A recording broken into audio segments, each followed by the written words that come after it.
मु कोटि कोटि प्रणाम जनाऊँगी तांकु जे से मो उपरे विश्वास एवं भरोसा कले मु दल पाई जो काम करिछि ओडिशा लोकंक पाई काम करिछि बिजु जनता दल रो कर्मकर्तांक पाई नुआपड़ारे मो 4 वर्ष रही ऑब्जर्वर भाव में काम करिछि तेणु से दृष्टि मो उपरे भरोसा करके प्रार्थित्व आज घोषणा करिसंती मु कृतज्ञता जनाऊँगी एवं नुआपड़ा निर्वाचन मंडली रो समस्त नेतृमंडली आज उपस्थित अछंती एवं समस्त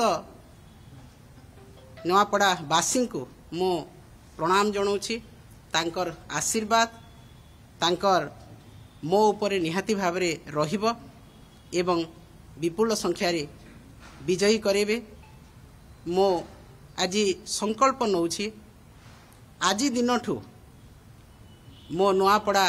निर्वाचन मंडली रो परिवार सदस्य से माने समस्ते मोर परिवार सदस्य नुआपड़ा बासींकर सुख दुख अभाव असुविधा